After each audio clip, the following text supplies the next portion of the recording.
Today I'm making a little sphere box out of this piece of line. Marked up between centres, put it on, turn it around, turn some tenons.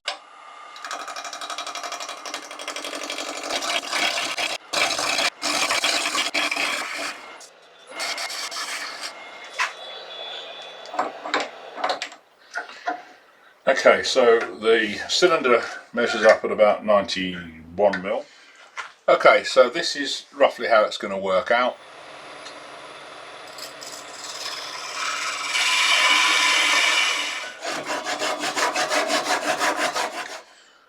Okay, so I've parted it off. Lovely smell of lime. So this is going to be the mortise. This will be the first part because you want the tenon to be done later, so that you turn the tenon off to meet the height size of the mortise.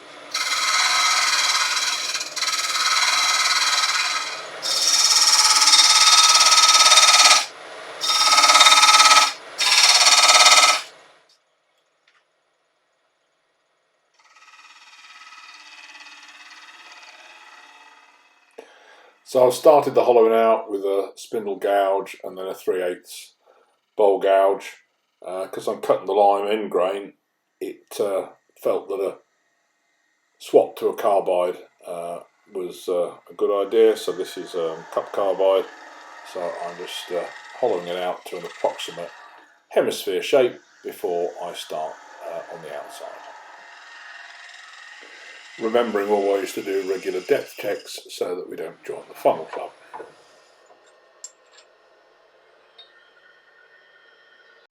And then using a freshly sharpened box scraper which cuts on the edge and the side just to dress and form the mortise nice and sharply. Right, I'm going to use the tangent method of shaping the outside, which the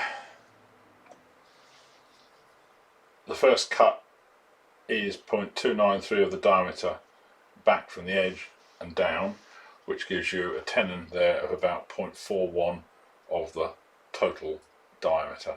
That's the first cut, and that'll be a chamfer across there.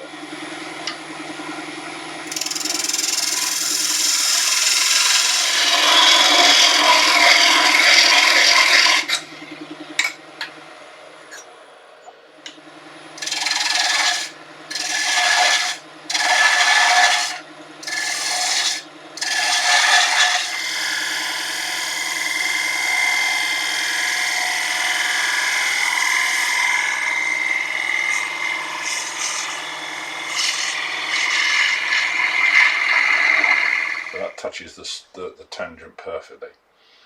The next bit is to measure 0.1075, magic figure, of the diameter, which in this case is just under 10mm, 9.8, either side, along and down, here, and the same here. A little trickier here. So I need to turn the tenon here down to reduce it by 9.8mm. So it's currently 36.5mm diameter approximately.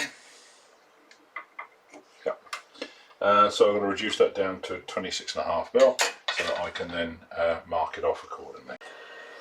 So I've reduced the tenon, and I'm just going to shape the corner again.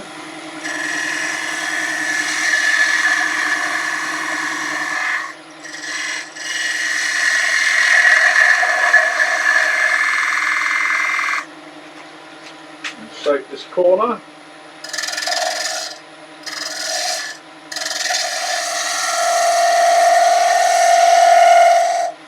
So I know I've got several points that are on the perfect tangent, and this all just needs now rounding out, but I now need to do the inside to match the outside.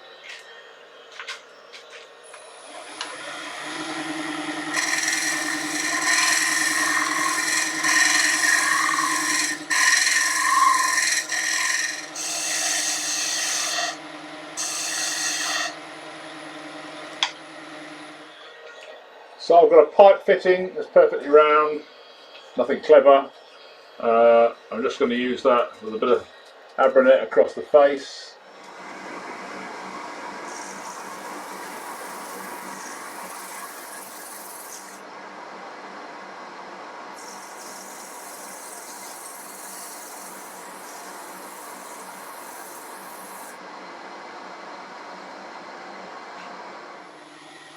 with the outside formed but before the tenon is reduced too much. I'll now go back to the inside and using the feeler gauges reduce the thickness to about 5mm with a slight undercut near the mortise as well.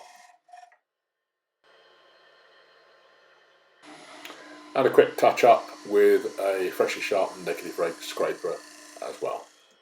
And then just to try and give a nice sharp undercut to the underside of the mortise, I'm using a scraper with a bent stick thingy to just get under the lip. And then a good sand up through all the grits. So I can go back to the outside now, finesse the shape a bit, and then reduce the size of the tenon down to a small stub and try and dress the bottom as best as I can.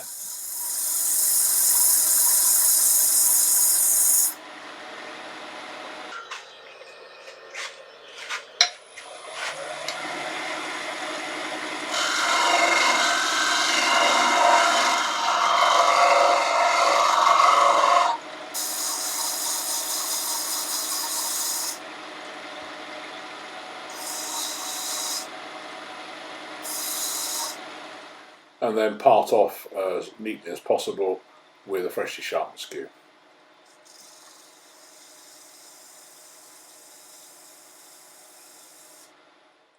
Still a bit of work needed on that, so that'll have to go into a jam chuck in a minute.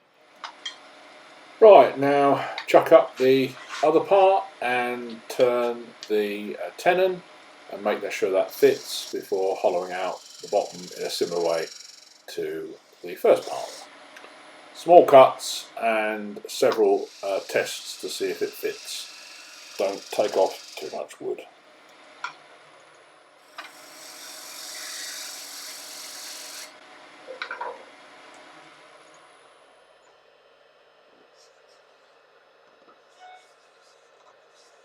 Well, that's a pretty good fit, maybe just a little bit tight because I can't get it off. So just one more little tickle just to make sure that it's a good fit but not a ridiculously tight fit. Then time to hollow out the inside. I'm just going to use the spindle gouge doing pull cuts this time and keep the carbide for later maybe.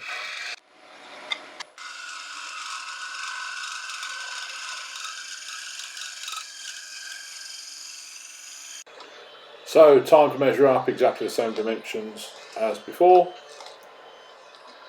So when you're cutting the tenon on the second part, don't forget you've got to allow for the fact that you've lost the mortise. So you've got to measure the half of the sphere from the edge of the box, not from the outside of the tenon.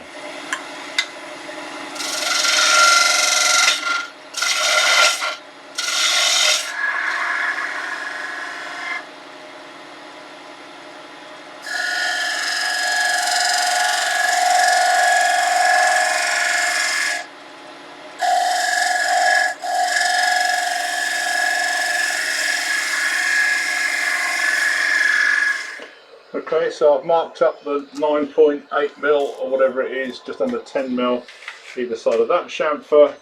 And I've started the first one here. I've now got to reduce the tenon down to the 26.6, that very hard accurate figure, which is needed to be the tangent point of the next cut.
Time to pop a homemade jam chuck on the cloud stock drive with cup shape and a bit of router mat just to hold it together whilst I start to finesse the shape. Then the usual 3 little V grooves and a bit of use of the burn wire.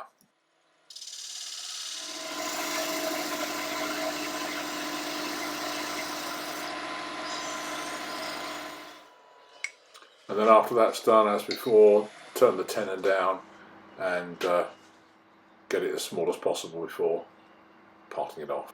And then time to use the other side of the jam chuck in the headstock, again with a cup and some router mat to hold the box between it, and then sand and finesse the ends where the parting off has been done. It's not perfectly spherical at this point, but the box is proving to be quite delicate and it's flexing a bit, so I haven't got enough rigidity in it, I don't think, to actually use a tool on it, so it's just going to be sandpaper, I'm afraid, guys.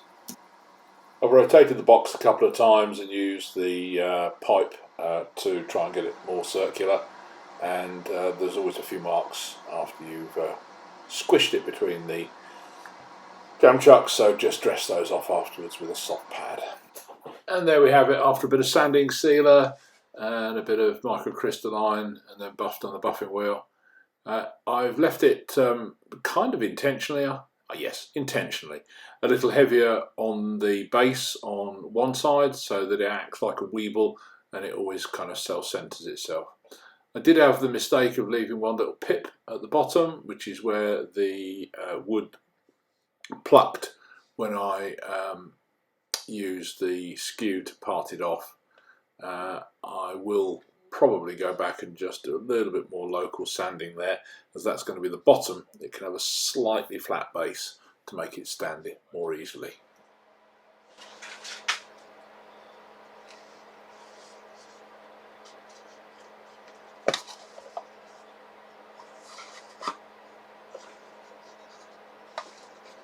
So there it is. I think it works quite well.